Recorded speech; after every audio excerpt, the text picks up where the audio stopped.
noches. Gracias por estar aquí con nosotros, asistiendo a este panel. Estamos conectados con Barna Business School por live stream, en donde se encuentran estudiantes de diferentes universidades, quienes podrán enviar sus preguntas a nuestros panelistas, al igual que los presentes aquí con nosotros, que lo pueden hacer también, y pueden ir al conep.com, hacer sus preguntas a través de su celular o a través de cualquier computadora que tengan a mano. La reforma laboral es un tema que interesa a todo el mundo, tanto al empleado como al empleador. Por eso el CONEP ha preparado este interesante panel y será su presidente, Manuel Díez, quien nos dará más detalles sobre este encuentro. Así que un aplauso y bienvenido al presidente de CONEP para que diga las palabras introductorias. Gracias.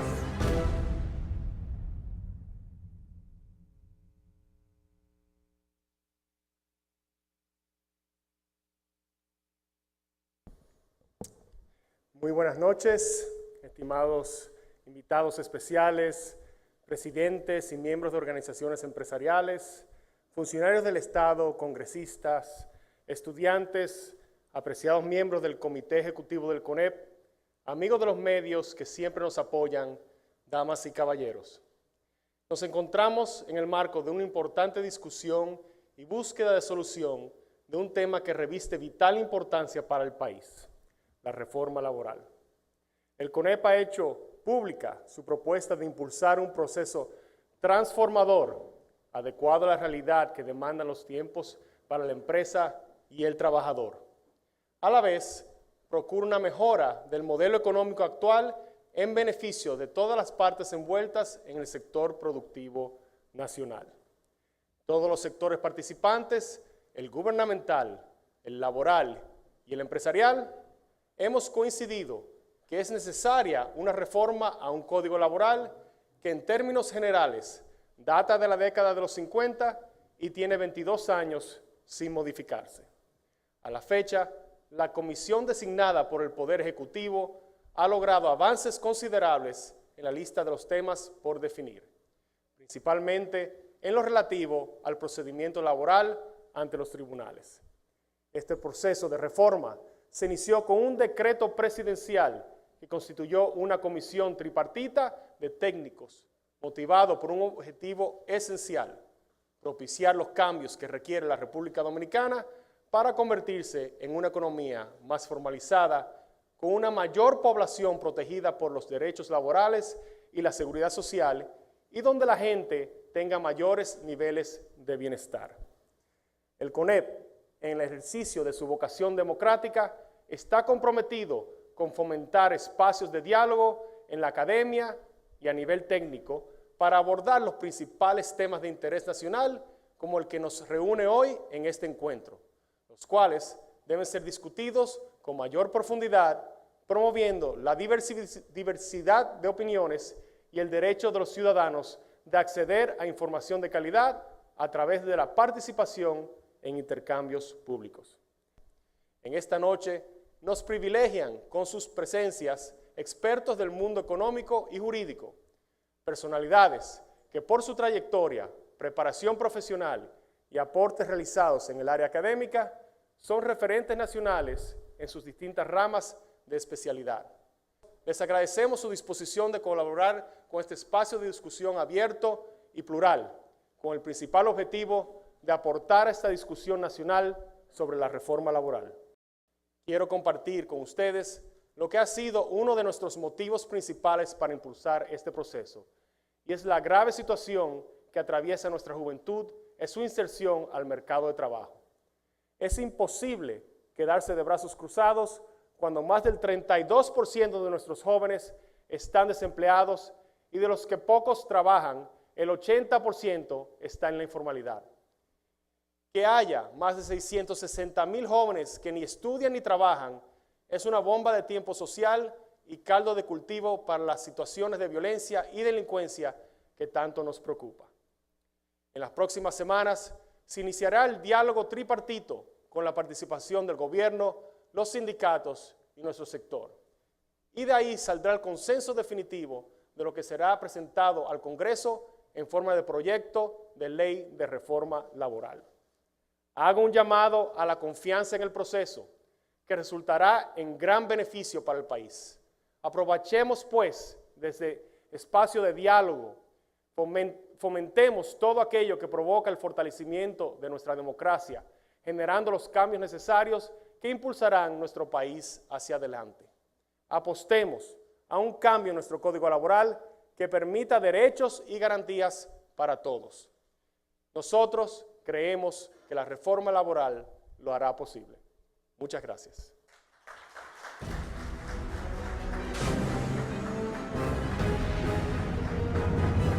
Agradecemos las palabras del presidente del CONEP y de inmediato vamos a llamar al magistrado Jorge Subero Isa, un amigo entrañable mío desde hace muchísimo tiempo, que además tiene una experiencia vasta, no solo porque fue, como acaban ustedes de oír y saber, ¿verdad?, que el presidente magistrado de la Suprema Corte de Justicia, sino que tiene años laborando en estos quehaceres. Es todo un ícono en lo que se refiere a presentar en un contexto general todo lo que se necesita para una reforma laboral. Para mí es un honor presentar al magistrado Jorge Subero Isa.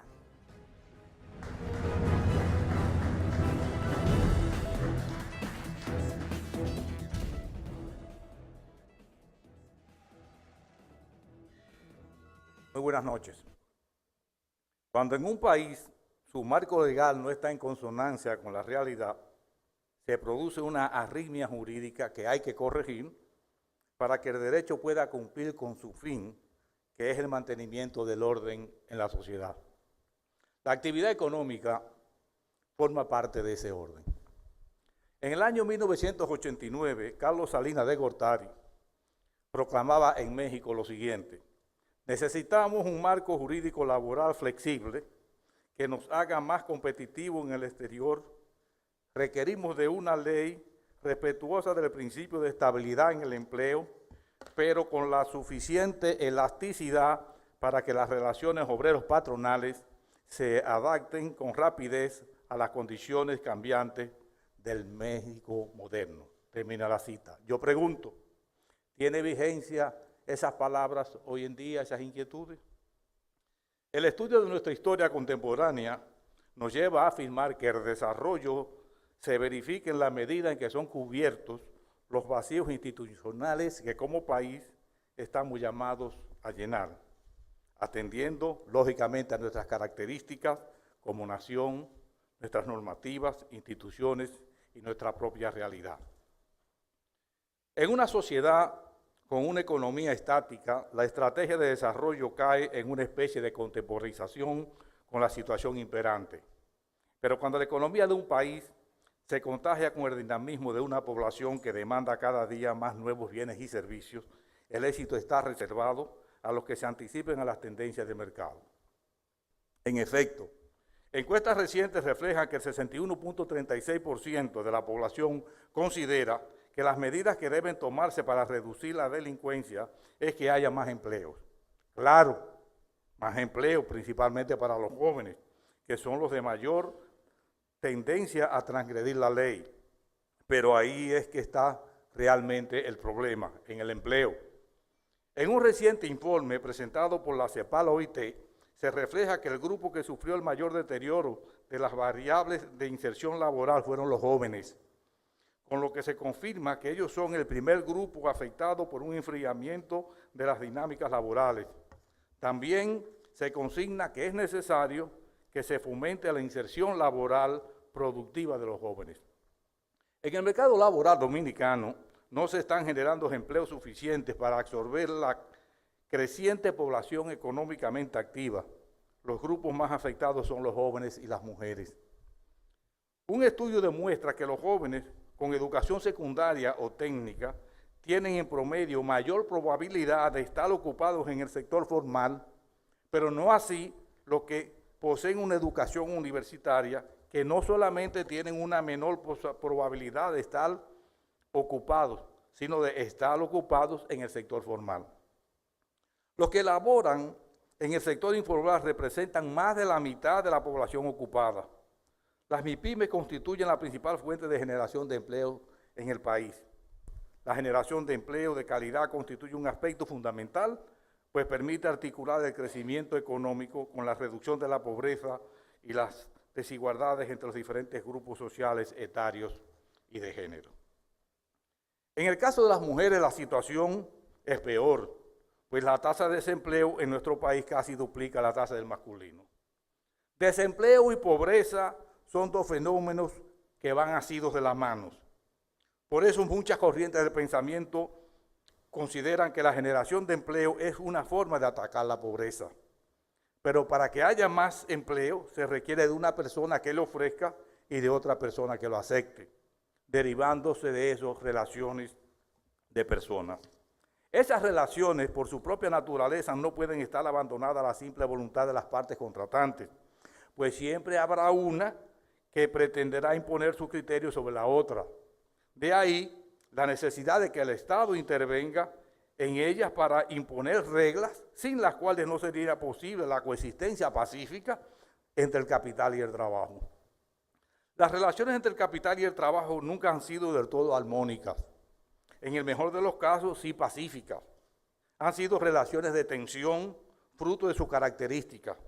Pero ambos sectores ocupan y están obligados a ocupar la misma cama y no una cama ajena, porque el que ocupa una cama ajena lo hace casi siempre por un rato, en ocasiones un nido de amor, pero la mayoría de las veces es tan solo un soporte horizontal para apagar una pasión fruto de un fortuito encuentro callejero, o un mero pretexto para obtener una infidencia.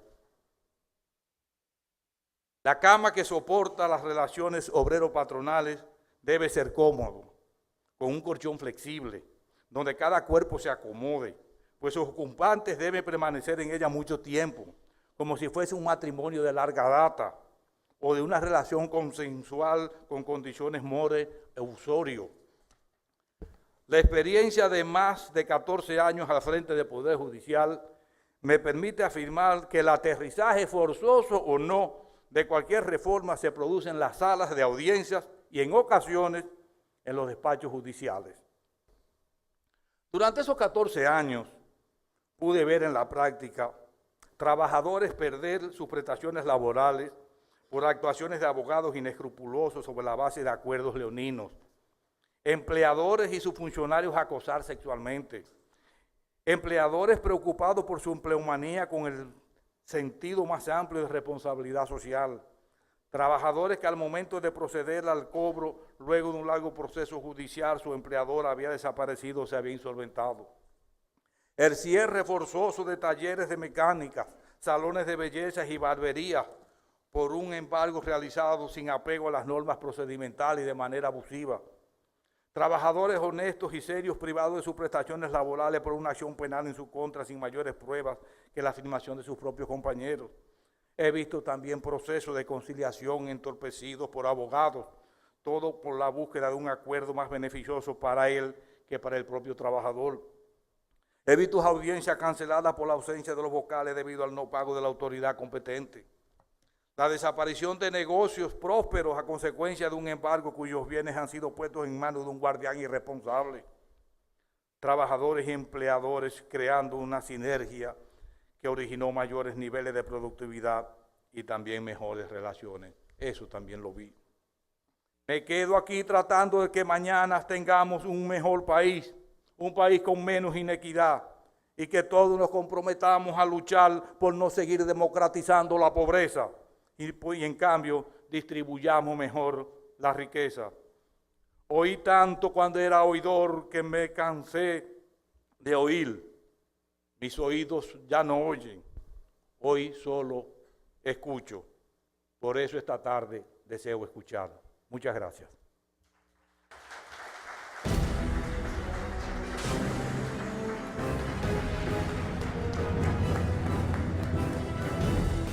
Agradecemos este preámbulo que nos pone en contexto para dar inicio al panel, el cual está conformado por destacados profesionales en las áreas jurídicas y económicas y con vasta experiencia en los ámbitos público y privado. Esta noche nos acompañan Eduardo Jorge Prats, Pedro Silverio, Ernesto Selman y Carlos Hernández, los panelistas. Bienvenidos, por favor.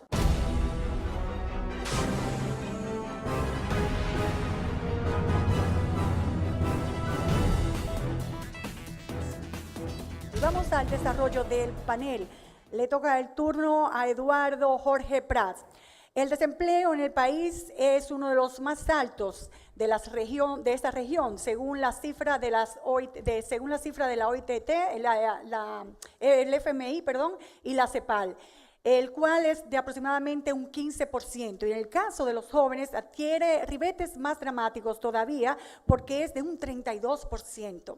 Este desempleo, ¿entiende usted que la modificación del código va a ayudar a mejorar la situación? Esa es la pregunta.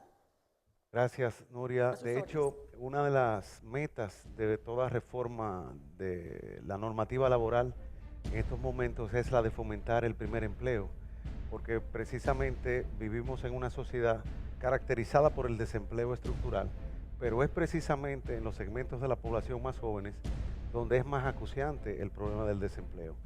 Y si se hace una reforma donde se establezcan modalidades como son los contratos temporales, contratos de aprendizaje, esto le va a dar oportunidad a decenas de miles, a cientos de miles de dominicanos jóvenes recién graduados de oficios técnicos, de tener un primer empleo y de conseguir lo más importante, que es tener experiencia, porque todo aquel que ha pedido empleo sabe que muchas veces la pregunta que te hace tu potencial empleador es ¿qué experiencia tú tienes? Y yo pienso que el contrato de aprendizaje que existió en algún momento en nuestra legislación, pero ahora redimensionado, sería, una de las grandes conquistas que podríamos alcanzar ahora y que además sería fruto de un consenso entre el sector patronal y los sindicatos trabajadores. Vamos con Ernesto Selman. De acuerdo a la clasificación de empresas establecidas por la ley 488-08, las MIPYMES constituyen cerca del 97% de las empresas establecidas en el país y emplean cerca del 55% del total de los trabajadores. Por otro lado, de acuerdo a un trabajo de investigación realizado por el INTEC sobre el impacto del sector informal en la economía dominicana, la regulación laboral y de seguridad vigente podría estar detrás del aumento de la informalidad en los últimos años. ¿Cuál es su opinión sobre esta sencillez? Sí, buenas noches, antes que todo. Sí, uno de los problemas que estamos viendo es que el costo de emplear y desemplear es alto.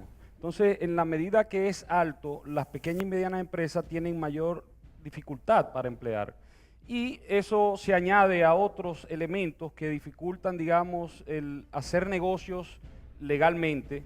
Y aquí, obviamente, bueno, más adelante me imagino que aquí se tratará mucho el tema de la informalidad, sí, pero es un tema crucial porque las reglas de juego, el orden institucional que está vigente en la República Dominicana, está penalizando la pequeña y mediana empresa y de hecho, si las pequeñas y medianas empresas tuvieran que, cumplir con todas las regulaciones, todas las reglas de juego que se establecen en el país, muy difícil pudieran subsistir. Entonces, el tema sería cómo ese orden institucional, esas reglas de juego se establecen de forma tal que sea fácil o poco costoso, digamos, poder cumplir con las reglas de juego, porque en última instancia nadie quiere estar violando las reglas de juego.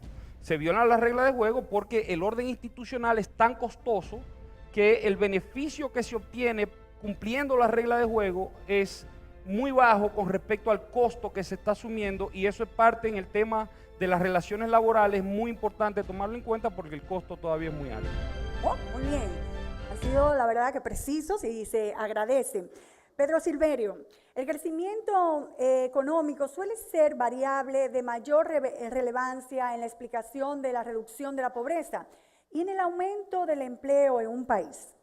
En la última década, la República Dominicana ha sido uno de los países que mayor crecimiento económico ha tenido. Sin embargo, el crecimiento del empleo ha ido en mayor proporción en el sector informal, que nos vamos a comenzar a referir a él. ¿A qué cree usted que se debe esto? Bien, yo pienso primero que la relación entre el crecimiento económico y la reducción de la pobreza no es una relación directa. Hay un mecanismo intermedio entre esas dos variables y se refiere precisamente a la generación de empleos, básicamente empleos formales que empoderen a los individuos a tener acceso a una seguridad social y a unos bienes y a unos servicios públicos de debida calidad. Ahora bien, en el caso de la creación de esos empleos formales, cuando miramos las estadísticas en la República Dominicana en los últimos 10 años, probablemente la mayor cifra de empleos formales se está generando precisamente y de manera contradictoria en el sector público, contrariamente a lo como debiera ser, que debiera ser una generación de empleo en el sector privado. Y en el sector privado, la mayor cantidad de empleos se está generando en el sector informal, que es una manera, es un análisis, yo creo que Néstor señaló esa parte, que es un análisis costo-beneficio que hacen los emprendedores, los inversionistas, entre los costos que tienen de hacerse formales y sus beneficios y los costos y los beneficios asociados con la informalidad. El sistema que tenemos actualmente es un sistema que tiene una estructura de incentivos que favorece desmedidamente la informalidad de la economía y no es posible resolver esa informalidad si no se hacen los ajustes necesarios para crear nuevos incentivos que estimulen a la formalización del empleo.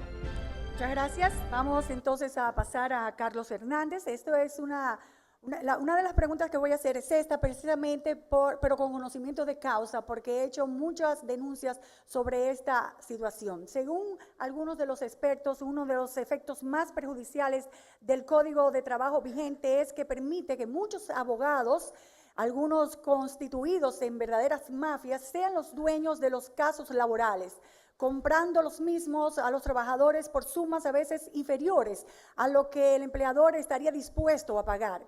¿Qué opina usted al respecto? ¿Podría explicar lo que sucede en estos casos y cómo se podría eliminar esto con el nuevo Código Laboral? Sí, de la parte procesal, como usted bien ha dicho, del Código de Trabajo es una de las que requiere mayor intervención y reclama más una reforma. Hoy en día hay una facilidad, el procedimiento permite que un abogado se pueda apoderar del caso, conducir todo el proceso sin ni siquiera que se requiera la comparecencia de los demandantes. Se dan casos de grupos de trabajadores haitianos, dominicanos sin identificación, por ejemplo, en donde con una extrema facilidad el procedimiento permite que la sentencia salga sin ni siquiera citar a las partes.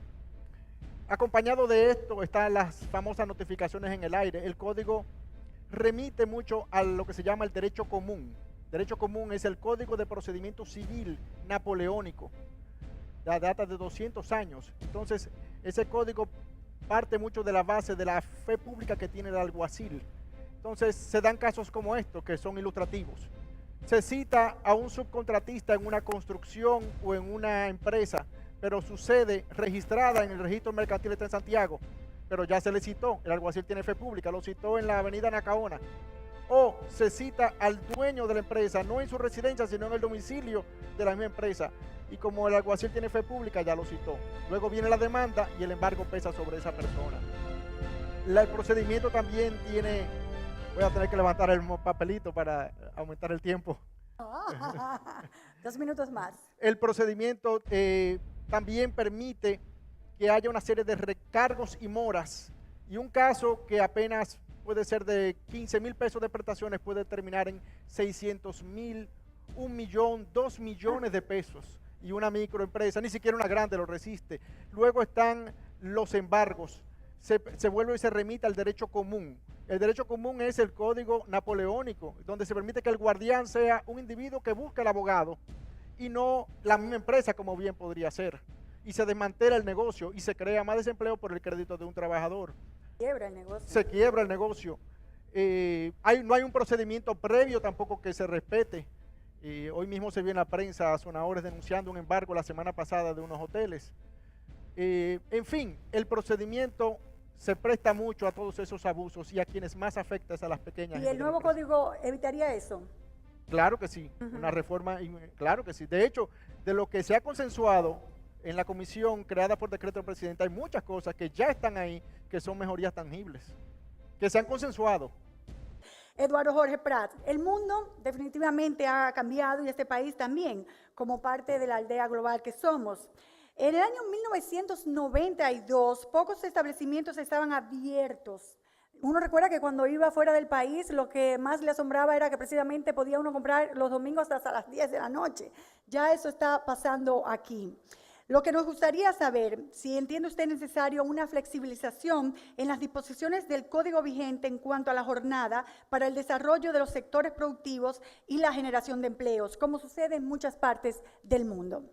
Sí, definitivamente que la normativa laboral tiene que adaptarse a lo que son los nuevos ciclos de producción y eso nos hace más competitivos frente a los demás mercados laborales de demás países de la región.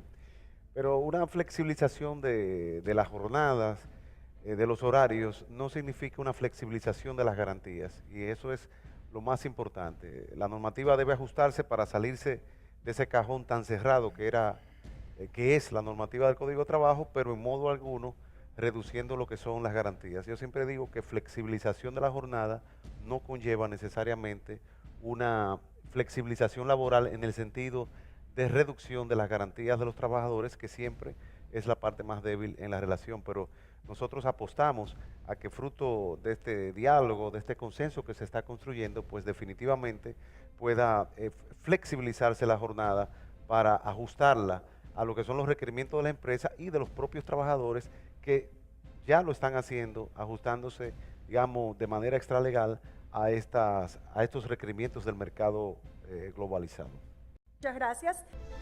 Vamos a la siguiente pregunta a Ernesto Selman. Un análisis del nivel de salario mínimo del país y del nivel de educación de nuestra población arroja que nuestro salario mínimo en dólares, esta vez sí, se encuentra ligeramente por encima de otros países con el mismo nivel educacional que el nuestro.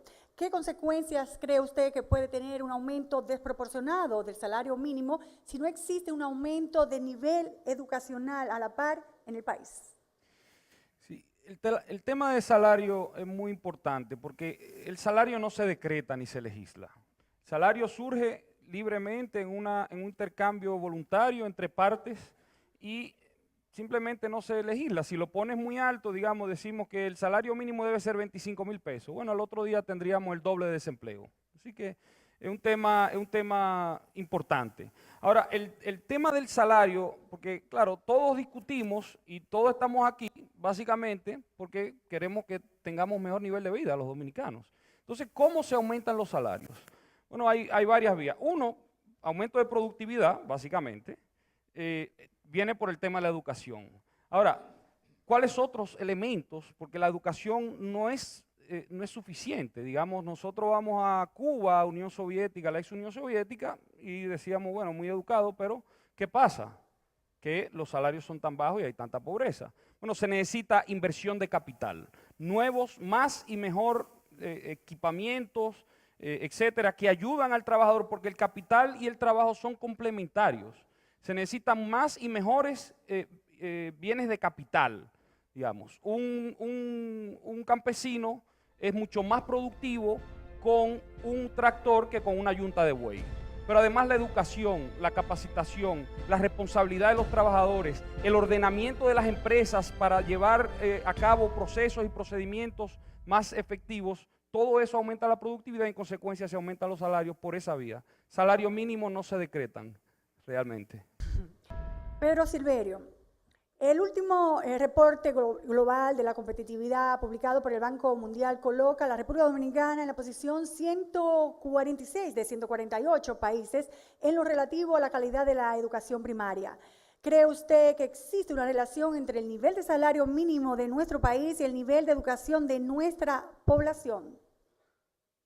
Claramente existe una relación. Una mano de obra no calificada no puede aspirar a salarios mayores y una mano de obra que además es abundante presiona los salarios hacia la baja. Ahora, ¿cuál es el problema? El problema es que de esa situación del mercado laboral se deriva lo que pudiéramos decir una brecha del conocimiento.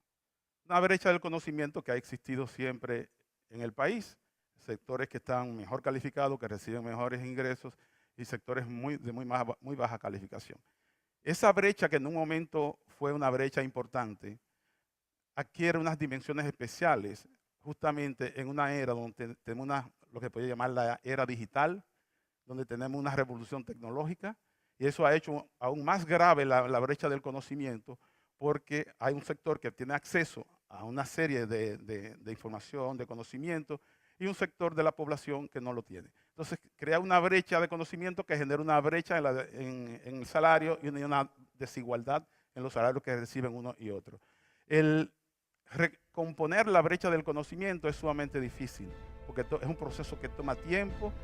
Reeducar una mano de obra tampoco es nada fácil, y la esperanza de hacer eso es de un mediano y largo plazo.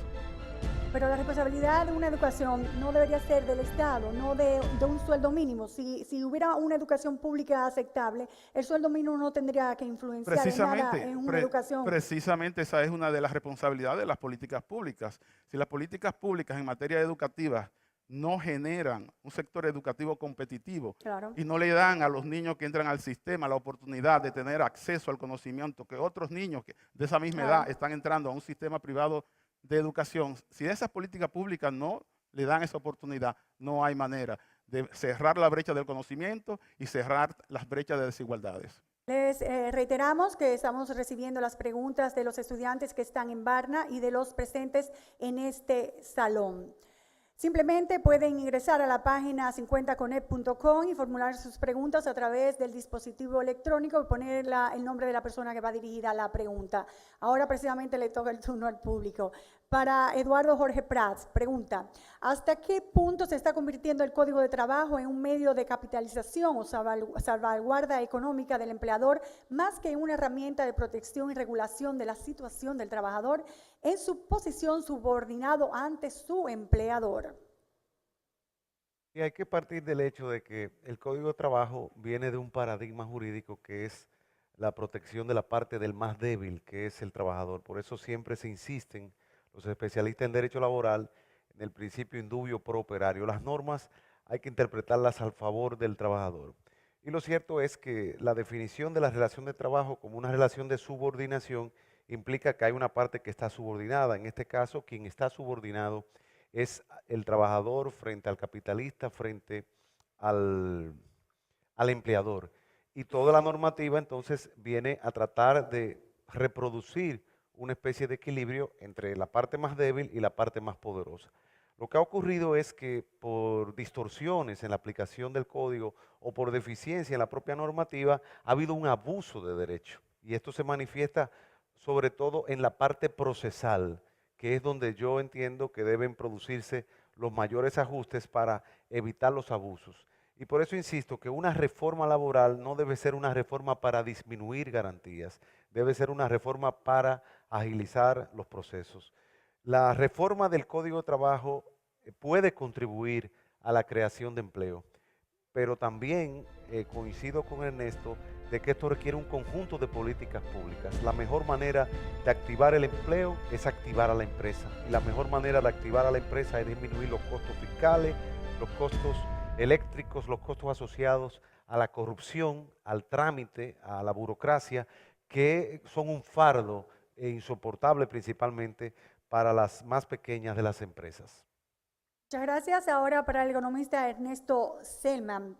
¿Es justo que las micro y las grandes empresas compartan el mismo porcentaje de carga laboral? Mire, el tema es aquí si diferenciamos o no la ley para empresas de diferentes tamaños. Yo soy un abanderado de la equidad ante la ley, igual para todos, pero con unas condiciones que se puedan cumplir la ley y que no sea un costo muy pesado cumplir la ley. Porque de nuevo, en el momento de que el orden institucional o las reglas de juego son tan pesadas o tan costosas de cumplir, pues naturalmente el ser humano sale de ese orden institucional y empieza a funcionar fuera de ese marco jurídico, digamos. Entonces, yo preferiría decir, vamos a que sea igual para todos, pero que no sea pesado para nadie, que sea más simple. Las leyes, mientras más leyes y más regulaciones y más normativas tenemos, más complicado, más costoso se hace. vivir y hacer negocio en cualquier orden institucional. Entonces, la idea sería aquí, digamos, limpiar el orden institucional, y aquí no solamente el tema laboral, ya dijimos otras facetas de donde se desenvuelve el ser humano como actor económico, ya sea como emprendedor, como trabajador, como consumidor, como dueño de algún factor de la producción. Leyes simples, poco, digamos, que implique poco costo y que no sean pesadas de cumplir. Esa sería la idea. Muchas gracias. Vamos al doctor Carlos Hernández. Nuestras autoridades han realizado 10 reformas tributarias para incrementar los impuestos en los últimos 10 años, a fin de que el fisco reclame más. ¿Qué se debe hacer entonces para, según el punto de vista del Código de Trabajo y del sistema tributario, para que los informales pasen a la formalidad, que es un deseo de muchos? Sí, yo pienso que estamos en el momento de la reforma laboral. Si se observa, esta administración, con ella hubo una ley de regulación salarial del sector público. Luego se observa también que la Cámara de Cuentas ha fiscalizado más el costo, y ahí se observa que la administración tiene por objetivo sanear lo que es el costo a nivel privado, público. Ahora, con una reforma laboral, se tiene la ocasión de crear mejores condiciones para el 95% de los empleadores dominicanos, que son las pequeñas y medianas empresas, para que se disminuya, se disminuya la informalidad, con un propósito inmediato de que esa informalidad pase tal vez a un 50% de la población económicamente activa, y a largo plazo crear las condiciones con una reforma fruto del diálogo, para que a largo plazo haya quizás una cuarta parte solo la informalidad. Estamos en el momento de esa reforma. Siempre tenemos la experiencia del diálogo en la República Dominicana. El mismo Código de 1992 fue fruto del diálogo. Pienso que el sector sindical debe de apreciar ese momento, no debe responderse eso con una contrapropuesta más rígida, y tampoco con un rechazo, sino reconocer que hay un problema, que las microempresas están afectadas y que con el diálogo se puede resolver. Muchas gracias. Vamos a pasar a Pedro Silverio nuevamente. El último reporte global de competitividad publicado por el Banco Mundial coloca a la República Dominicana en la posición 116 de 148 países en lo relativo a la recaudación de costos en el mercado laboral, medida como semanas de salarios. ¿Qué acciones cree usted que debe ser tomada por la autoridad para lograr que mejore este indicativo? Cuando se habla de la reforma laboral, como ocurre con muchas reformas, las cosas a veces se dejan al tiempo y se esperan entonces los momentos de crisis para abordar estos problemas. España es un caso, un muy buen ejemplo de esto. En España el mercado laboral fue acumulando una serie de conquistas año tras año. Cuando llegó la crisis financiera internacional, una de las razones por las cuales España no pudo recuperarse rápidamente de esa crisis financiera internacional fue tener un mercado laboral extremadamente rígido, un mercado laboral donde despedir un trabajador con una determinada cantidad de años trabajados podía costar entre 40 y 50 sueldos mensuales. Entonces, el nivel de desempleo que se generó fue extraordinariamente alto, y sobre todo en la juventud, los niveles de desempleo superaron el 40%. Entonces, yo creo que nosotros no debemos esperar a tener una crisis de magnitudes como la que se han tenido en otros países para tener que hacer reformas de la manera más rápida y quizás de la manera menos idónea. A mí me parece, quizás voy a usar un poquito de estos minutos, que la eficiencia del mercado laboral es una realidad que debemos abordar. Imagínense ustedes, nosotros estamos en esos indicadores de eficiencia laboral, estamos por debajo de Nicaragua, por debajo de Costa Rica, de Guatemala, de Panamá, que son competidores nuestros dentro de un esquema de intercambio comercial, un acuerdo de libre comercio. Entonces nosotros no podemos darnos el lujo de tener un mercado laboral con las condiciones que tenemos, si bien es cierto que en los últimos años ese acuerdo laboral que se dio a principios de los 90 generó un ambiente laboral que evitó conflictos de distinta naturaleza. También es cierto que han pasado más de 20 años después de ese código y que ha llegado el momento de hacer una transformación de ese código de una manera sopesada, con un acuerdo que sea en beneficio de todo el país. De lo contrario, nosotros vamos a tener que esperar los momentos difíciles para hacer las reformas en el momento menos indicado. Cuando uno mira los 3 aspectos más importantes que se toman en los niveles de competitividad internacional, lo que se refiere a la calidad de las instituciones públicas, a la calidad de la infraestructura física de un país y a la eficiencia del mercado laboral, esos 3 elementos constituyen casi el 70% de la explicación del nivel de competitividad de un país. Entonces nosotros tenemos que hacer esto ya y abordarlo esto con seriedad. La pregunta va para Ernesto Selman. ¿En qué economía de la región las reformas laborales han tenido algún efecto en cuanto a la reducción del grado de informalidad en la economía? Bueno, Ejemplos. en el Perú, Chile, Colombia, es decir, reformas serias que se han implementado en muchos países de la región se han traducido en menor informalidad, pero aquí hay que estar claro. Pero es un porcentaje importante. Importante. Y esos países, lo importante es lo que señalábamos anteriormente, de que no es solo la reforma laboral que va a reducir la informalidad. Es una serie, claro, porque la informalidad, aquí voy, mi tarjetica, está por aquí. La informalidad, tengo 2 minutos más. La informalidad, podemos definir, digamos, cómo surge y por qué surge la informalidad. La informalidad surge, dijimos anteriormente, porque órdenes institucionales muy costosos para cumplir, y surge obviamente porque en la medida, y también dijimos, de que se siente que el costo es mayor, más oneroso que los beneficios que se puedan captar, pues obviamente los actores del mercado se mueven fuera del ámbito regulatorio, fuera del orden institucional. Entonces, el tema de la informalidad, podríamos decir que la informalidad, podríamos definir informalidad jurídica, cuando simplemente la empresa ni siquiera se registran legalmente. La informalidad tributaria, digamos las 3 informalidades más importantes, voy a mencionar, la informalidad tributaria, que es cuando no se cumple con las reglas tributarias o no se cumple con las obligaciones tributarias, y la informalidad laboral, que es el tema que nos ocupa. Entonces, obviamente, dentro de la informalidad jurídica tiene todos los negocios ilegales, y hay una serie de cosas ahí que se podrían, pero también tenemos el tema de la informalidad jurídica.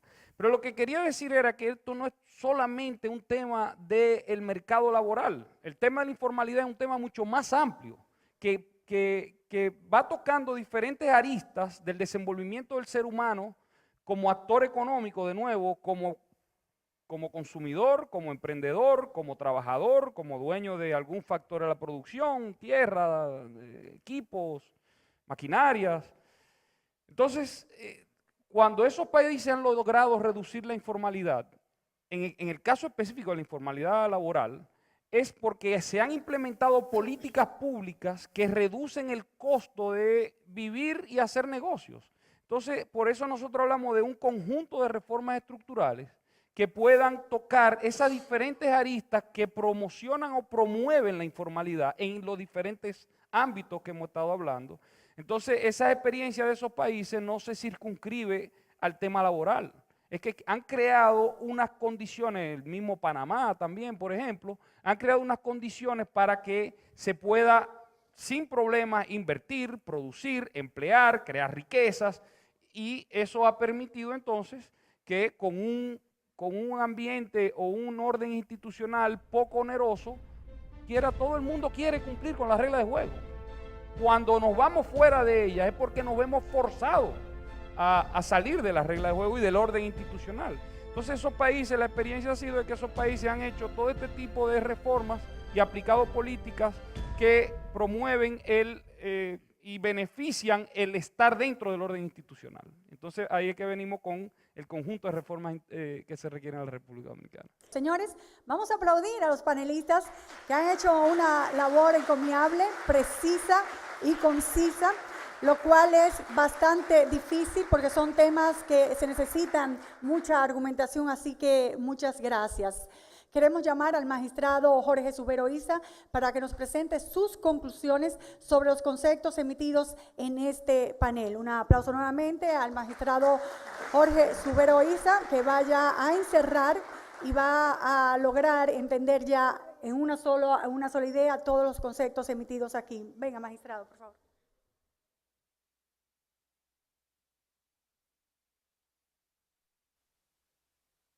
Cada uno de ustedes tiene sus propias conclusiones. Lamentablemente, la diversidad de los temas tratados y la diversidad de las respuestas no siempre han sido coincidentes. Por lo tanto, no podemos decir que vamos a llegar a unas conclusiones generales. Yo diría que, según mi leal entender, son conclusiones particulares en base a las preguntas y respuestas que se han formulado. Yo creo, según lo que he recogido, que unas conclusiones generales pudieran ser que en nuestro país la informalidad del mercado laboral es una consecuencia y no una causa de que el crecimiento económico no esté asociado a la disminución del desempleo. La escasa probabilidad de lograr un empleo formal conduce a los sectores más pobres y menos calificados a la informalidad.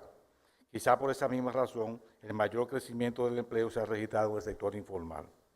La informalidad es una respuesta a los costos de la formalización, por eso empleadores y trabajadores recurren a ella al percibir que los costos de operar en la economía formal son mayores que los beneficios que ofrece. Se necesita de incentivos que estimulen la formalidad. La única vía para incrementar los niveles salariales permanentemente es aumentando la productividad de los trabajadores. Una estructura de costos laborales no salariales más baja beneficiaría principalmente a los desempleados y a los que están en la informalidad, pues la existencia de costos no salariales encarece hacer negocios y aumenta los costos de vivir en la República Dominicana. Una conclusión casi fundamental es que se requiere de una reforma del Código de Trabajo para poner coto a mafias de abogados, embargos abusivos y condenas desproporcionadas. Pero esa reforma debería incorporar también los elementos que forman parte del salario, definiéndolo concretamente. La regulación de la seguridad social debe ser un esquema sencillo, de bajo costo e igual para todos. Las MIPYMES son las grandes empresas del mañana si se crea el ambiente propicio para ellas crecer, formalizarse y crear más riqueza. El incentivo no debe mantenerse a personas, sino para crecer. En cuanto a la ley de seguridad social, en 14 años el costo laboral se ha disparado en más de un 56.9% del salario de cada trabajador, por eso muchos se refugian en la informalidad, que es de un 57%. Avanzar en la competitividad internacional requiere de una reforma en el mercado laboral y en el ámbito fiscal, mercado eléctrico y otros. Para que el fisco recaude más, en el corto plazo por lo menos la mitad de la PEA, y a largo plazo de sus 2/3 deben quedar bajo la protección de las leyes laborales y la seguridad social. Si la pobreza no se ha reducido en nuestro país, es debido a la falta de políticas públicas. No se ha logrado el objetivo de la legislación laboral dominicana, aprobada hace más de 70 años, de regular y proteger el trabajo humano en el sector privado. Para paliar la situación de desempleo de los jóvenes, es preciso examinar las medidas tomadas en otros países, sin detrimento de las garantías fundamentales de ellos. No es necesario establecer un tratamiento diferenciado en la contratación, como los contratos de aprendizaje, aunque hay diferencia de criterio entre Neto Servan y Eduardo Jorge, no obstante que al final se concretizó la diferencia entre el primer empleo y el contrato de aprendiz. Deben establecerse reglas de juego claras, transparentes y consistentes para todos. Las prestaciones laborales no son derechos adquiridos, sino un derecho eventual que aplica para cualquier contrato de trabajo que sea por tiempo indefinido. La conciliación laboral sería una modificación positiva para las relaciones entre empleados y empleadores, ya que la figura de los vocales ha sido totalmente ineficaz. Una reforma laboral debe ser emprendida por todos, ya que nos permite ser más competitivos, sin poner en juego los derechos y garantías de los trabajadores, promoviendo empleo de calidad. Activar las empresas es activar el empleo. Por mi parte, yo considero que debe de ponderarse la posibilidad de que los diferentes pasivos laborales puedan ser cubiertos a través de una fianza emitida por una compañía de seguro. Pero eso sería materia de otro panel. A todos, muchas gracias.